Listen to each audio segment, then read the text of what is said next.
आपको शर्म नहीं आती? आपकी छोटी बहन जो है मुख्यमंत्री की बहन है और बहन होकर चाय की दुकान चलाती हैं, इन हालतों में रहती हैं। 30 साल उन्होंने आपको राखी नहीं बांधी। यही अंतर है एक योगी और एक सांसारिक मनुष्य में।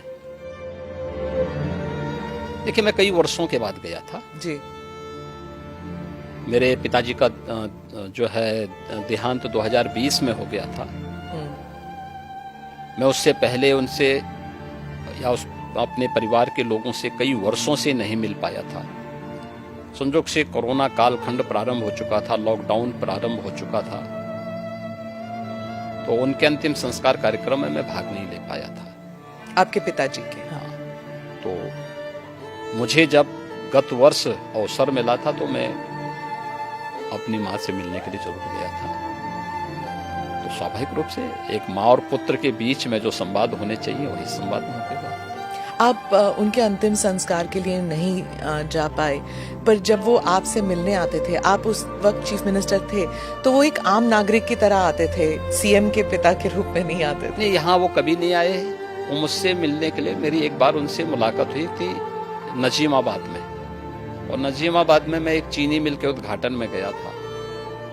तो भाषण करते हुए मैंने देखा सामने जो है कोई बैठा है, तो मैं पहचान गया उनको। मैंने कहा ये तो मेरे पिताजी हैं लगता है।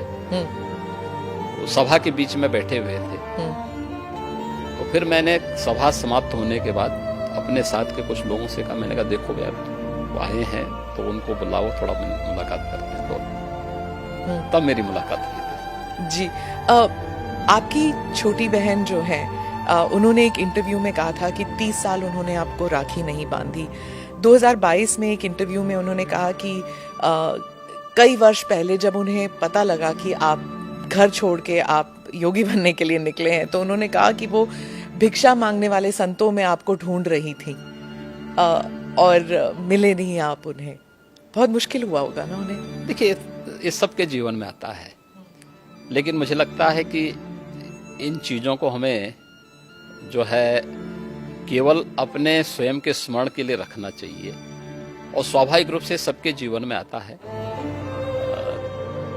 कई वर्षों के बाद जो है इस चीजें चलती रहती हैं। मुझे लगता है यही जीवन है। योगी के मुख्यमंत्री बनने के बाद कई लोग कहते थे कि आपको शर्म नहीं आती? आप मुख्यमंत्री की बहन हैं और बहन होकर आप चाय की दुकान चलाती हैं, इन हालतों में रहती हैं। मैं उनको एक ही बात कहूंगी, मैं गरीब हूं, ये मेरा नसीब है। शर्म तब आनी चाहिए जब आप कोई गंदा काम कर रहे हो, किसी के हक का छीन कर खा रहे हो। मैं तो मेहनत करके अपनी गुजर बसर करती हूँ। हाँ, ठीक बात है। देखिए, व्यक्ति को कभी भी धन और वैभव संतुष्टि नहीं दे सकती है, और मुझे लगता है कि सबसे बड़ा योगी वह है जो स्वयं की मेहनत से संतुष्ट है, स्वयं के परिश्रम से संतुष्ट है। दूसरों की मेहनत से कुछ प्राप्त करना और फिर उसको छीन लेना, ये तो डकैती है। उसके अलग अलग रूप देख सकते हैं हम समाज में, और मुझे लगता है सबसे निंदनीय कर्म यही है।